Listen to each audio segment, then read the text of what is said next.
How do you explain the slow start? I don't know. Yeah, it was probably just. I think the slow start was probably brought on ourselves by the fact that we conceded, some penalties, and that gave them the momentum to get into our 22. Probably didn't have a good enough exit to start the game, and then we're 14 points down under the pump, and that was, for me, I think the penalty count that first period, like 7-1 or something like that, was definitely gave them the momentum to get the start they had and put us under quite a bit of pressure. Did you get the reaction you wanted from whatever you said at half time? I thought the second half was a huge improvement, and we spoke about our line speed in terms of coming harder and putting them under pressure, and I thought that definitely improved.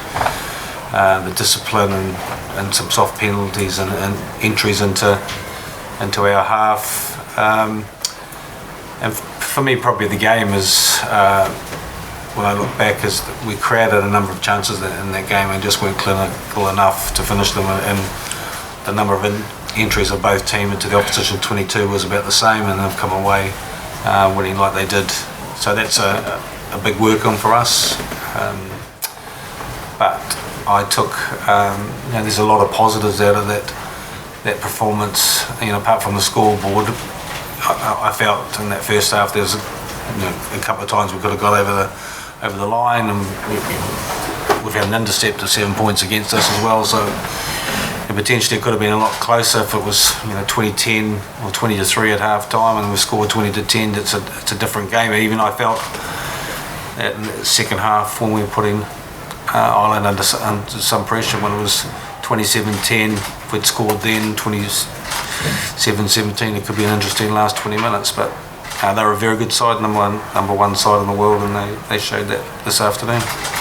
Were the problem areas ones that you can work on enough in the time available to you before the next match, do you think? Oh, I think so. I think that we'll continue to work on that and ask the players to have a look at themselves and be pretty hard, because there was definitely some good moments, and we made some nice breaks and that, and I thought we had some really good momentum in their 22 and just didn't come away with those points. So that'll be work-ons for us to do, and then we probably forced one or two passes.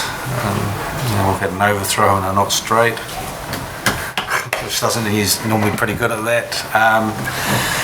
But like I said, the learning comes from, we spoke about the experience from that and taking that forward. And if you look at them, I thought the game management was excellent.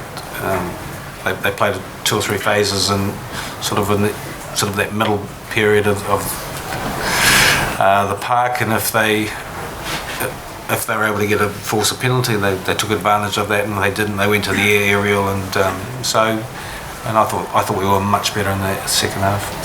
In terms of selection now for Scotland, are you more inclined to make changes than maybe you were at the start of the afternoon, or were you thinking of making changes anyway? I think we've always said that we wanted to look at some players in the squad, and there was an opportunity for those players to go out there and perform this afternoon.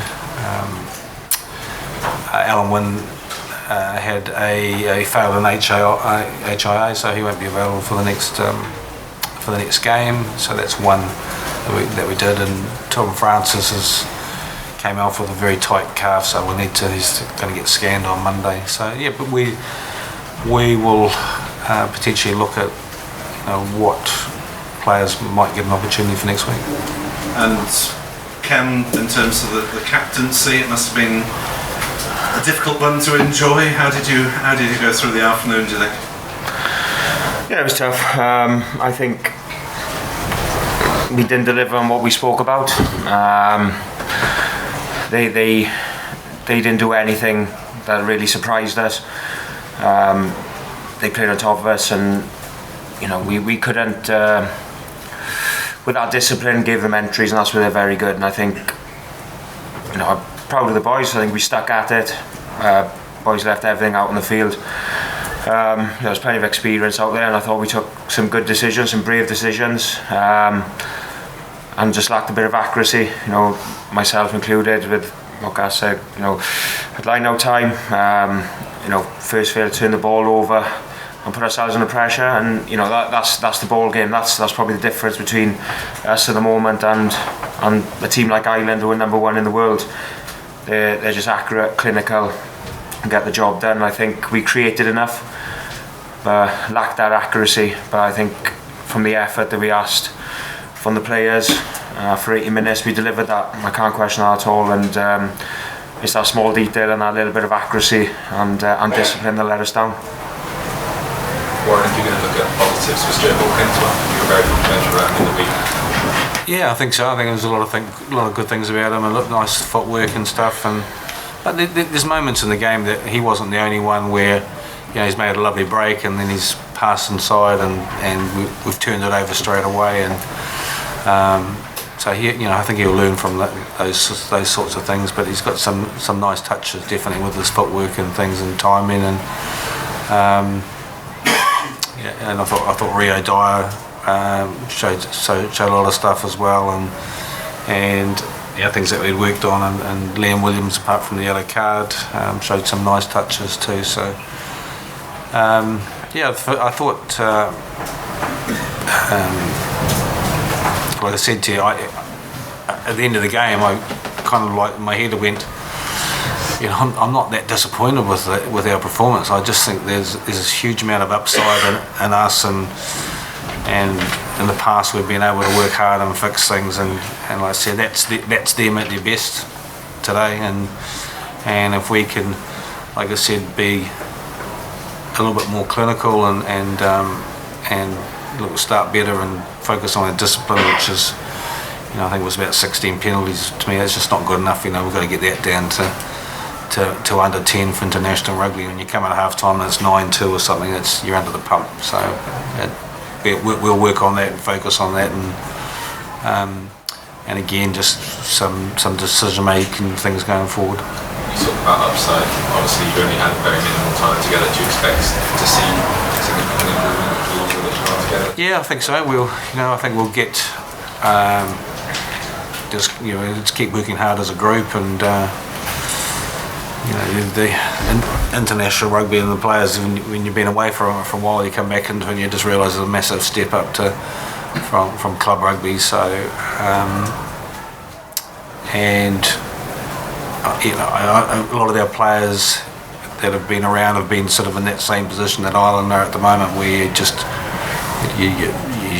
you're in an arm wrestle. You don't make too many mistakes. You're clinical. You keep your discipline. You back everything, and we just got to take a few steps to keep improving in that area. Okay, coming over here. Did you feel you were outnumbered at all in some of those close calls? Ian Henderson maybe could have seen yellow at one point, potentially Andrew Porter as well. And what about your own yellow card? Yeah, I thought that was sort of, you know, I'm not sure there was a need for Andrew Porter to do that, and you know, he's clearly going to be scoring the try, and so I thought the tackle on George North, we tackled off the ball, potentially, if it was me, that's to me a yellow card, because you're in a good attacking position and you don't have a chance for him to come and clear out a ball. But yeah, I'm not sure. I mean, there's a lot worse. They weren't massive incidents to me. I mean, I'm comfortable with the referee and the TMO making those decisions, because I think there's been times with the yellow cards that we've been probably too conservative and they're just given away too freely. And Ian's gone up there. You know, you could argue that he could have potentially got out of the way, or got his body out of the way, and Porter's just, you know, if I was a coach, I'd be giving him a kick up the backside and saying, just, you know, he's made a great tackle on the line to hold it to Jack Morgan, but you know, he just probably needs a reminder that in a big game that those things, and that's what potentially is a yellow card, and we get the same with Liam Williams with, you know, 10 minutes, which puts us under pressure as well. But yeah, I'm comfortable with the refereeing decisions on those. Steph? Any other injury concerns, Warren, on handling? Just I spoke about Tom Francis with a tight calf. That's all there is at the moment. Yeah. And was the breakdown frustrating you as well? You know, there were a couple of times where you seemed to be over the ball, but you weren't getting rewarded, particularly when Tommy Ref would come on in the second half. Yeah, there was a couple of times of that, and I thought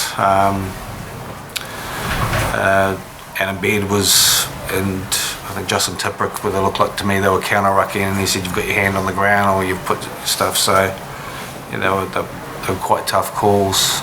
You know, particularly, for us. So we probably just get a bit of clarity on those for after we do the review. But we were really impressed with Redford when he came on. Seemed to make quite a big impact, I thought.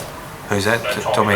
Yeah. I thought he was, as a sort of player that suited for him to come on and be competing hard at the breakdown, particularly the way they were playing sort of their left and right pods and stuff, and trying to keep the ball. You need a pressure on the ball to look at turnovers. They're good at the breakdown, the Irish team, and they want to create that very quick ball and get forward momentum, and that's when they're dangerous. And if you get players are winning collisions and able to stop that can stop, can frustrate them also.